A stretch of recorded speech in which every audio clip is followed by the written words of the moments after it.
What's going on, everybody? C4 here today at the end of draft season. What a way to cap off the entire draft process, especially on Beast Mode TV. Then without handing out my Philadelphia Eagles final draft grades, here we're going to be throwing out just quick grades and some quick takes on all of our picks, as well as comparing them to where I originally had them mocked in my full 32-team, 7-round mock. Some of these guys were reaches, I guess, comparison to that. Other of these guys were tremendous value. But we will come up with a final grade. But something I want to ask you guys is, how do you want me to format my evaluation of the rest of the teams? There's two ways I can do. Let me know in the comment section below what style you want me to do. Originally, I was planning on doing 4 days, and in each one of those 4 days next week, there'd be 2 videos released about a division.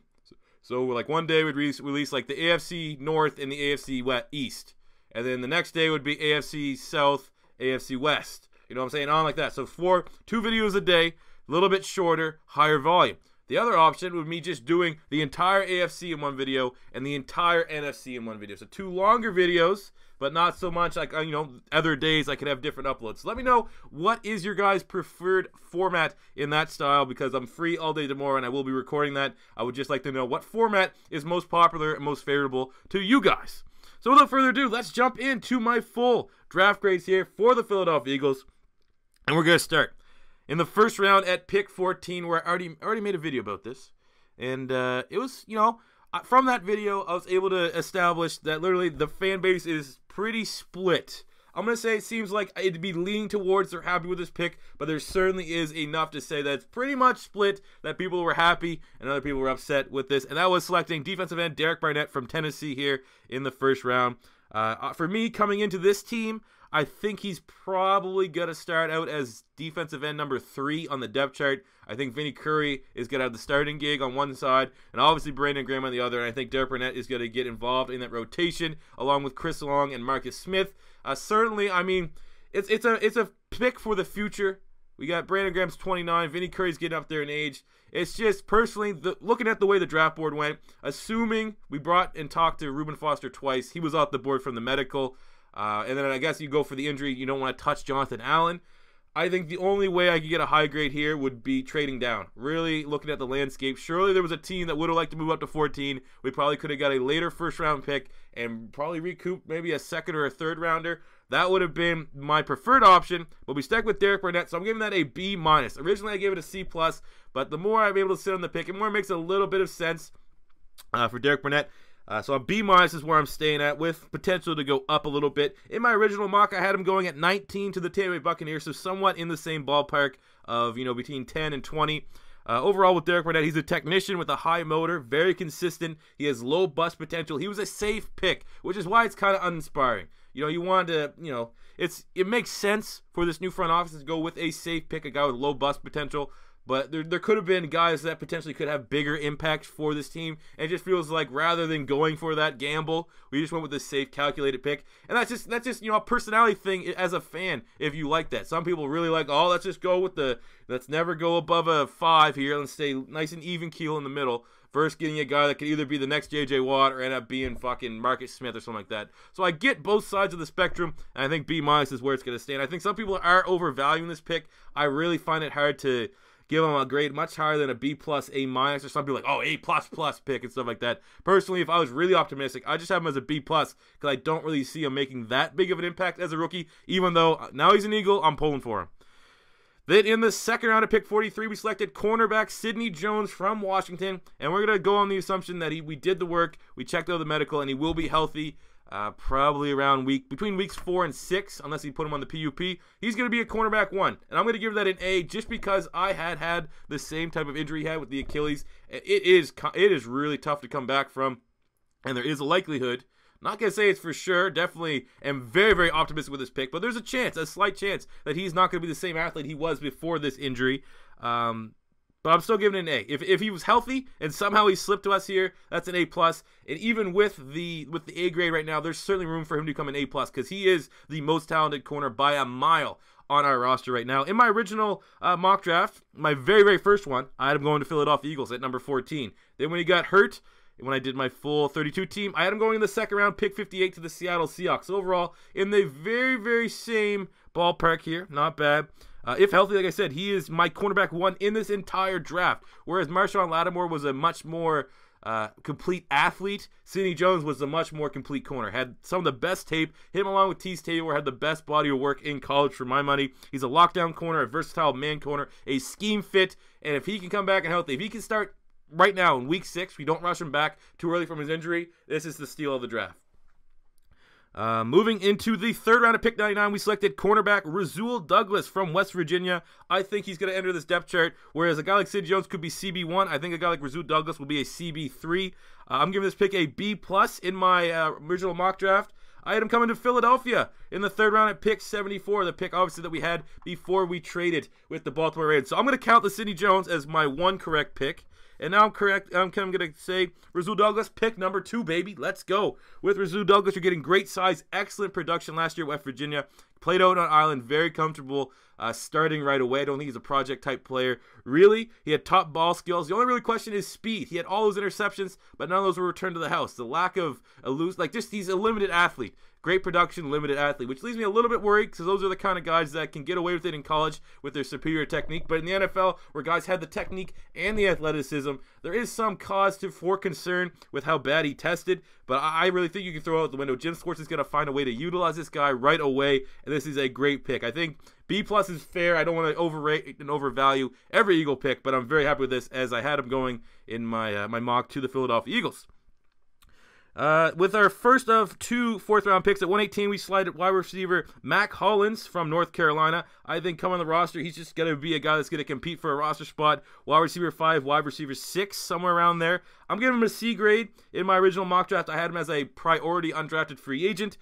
With Mack Hollins, he's a height, weight, speed type player. Very valuable on special teams from what I've been able to read.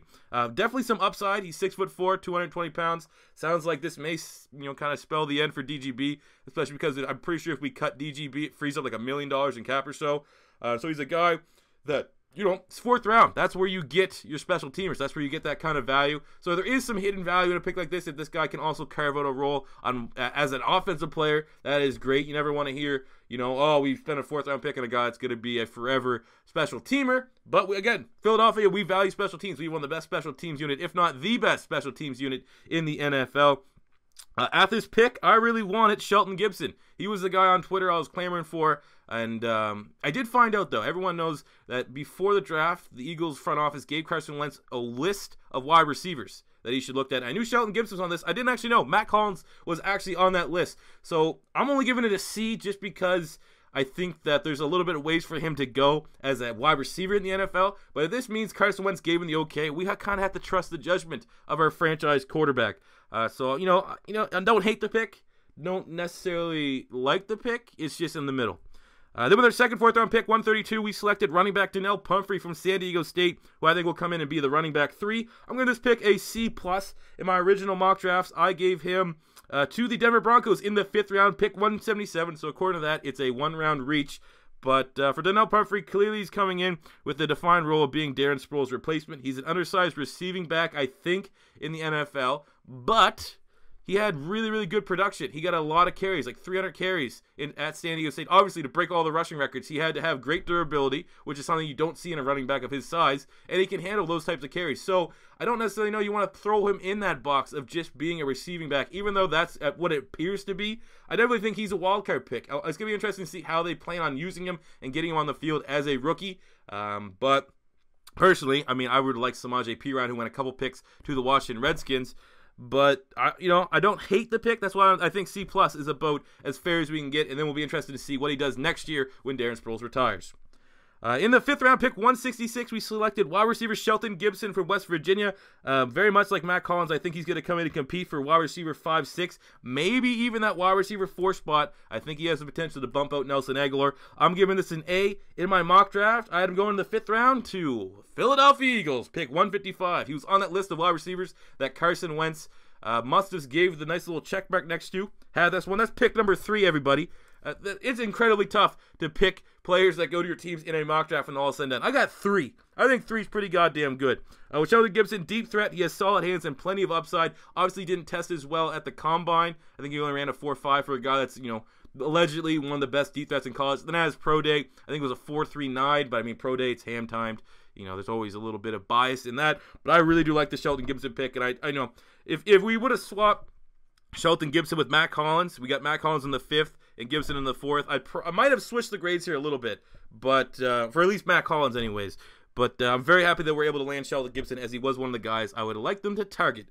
In the 5th round, I pick 184. We get the linebacker safety hybrid, Nate Gerry from Nebraska. I think looking at the depth chart right now, he's going to come in as an outside linebacker 4-5. I'm giving this pick a C. In my original mock draft item as a priority undrafted free agent.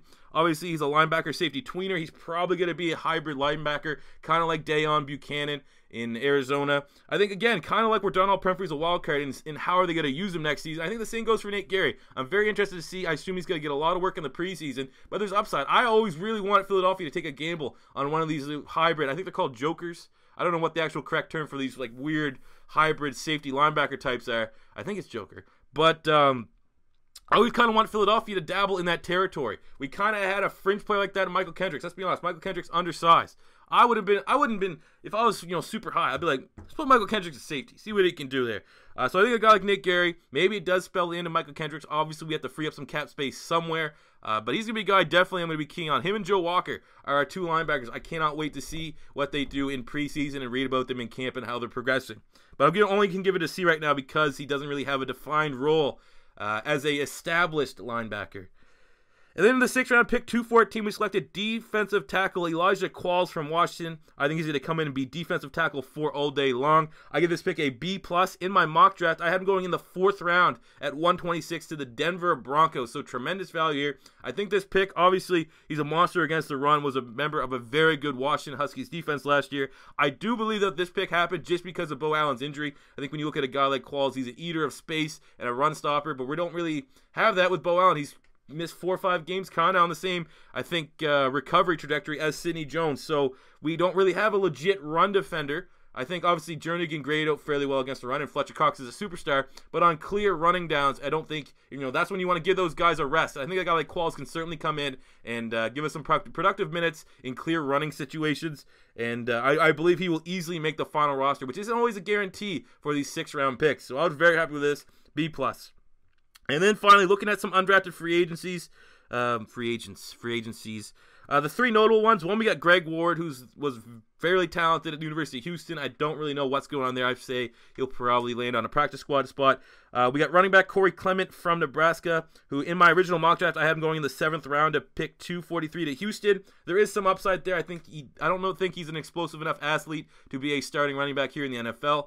But the best one was center Tyler Orlowski from West Virginia, who I had in my mock draft going in the 4th round at pick 123 of the Redskins. I mean, you Google his name. He is, on a lot of experts' lists, the top available undrafted free agent. And we're able to land him in Philadelphia at the center position. I mean, that was a position of need. I really want to chase Roulier, who unfortunately did go to the Washington Redskins, but I think that is tremendous value as an undrafted free agent. There's still a couple guys out there really looking at some names. J.R. Nelson, the corner from Montana. Breon Borders, corner from Duke. I think these guys are still unsigned. Seth Russell, I heard maybe he signed with Oakland, maybe not. It's really tough to gauge undrafted free agents, but it's not done as of me recording that yet. But I would really like to see us add a corner or 2. But overall, the final grade for the Eagles draft at face value right now for me is a B+. Very good draft on paper as it is right now to line up with last year's draft, which I was very much in favor for. Only unfortunate thing is I really do believe that everyone else in the NFC East had a fairly good draft. I'm going to have to wait and see the grades. I think right now probably the Giants are going to have the lowest one, but it wasn't a bad draft by any means. But anyway, B+ for the Philadelphia Eagles. Let me know in the comment section below how you grade this Eagles draft. I think most Eagle fans, if not all, are going to give a positive grade. But yeah, let me know what that is. If this is your first time stopping by here on Beast Mode TV, don't be afraid to hit that subscribe button. Smash the like button if you enjoyed this video, or you enjoyed the Philadelphia Eagles draft, or just draft weekend in general in Philly. And until next time, it's C4 saying, guys, as always, vote on what format you want to see me do for the rest of the NFL grades, as I asked in the very beginning of the video. And peace out.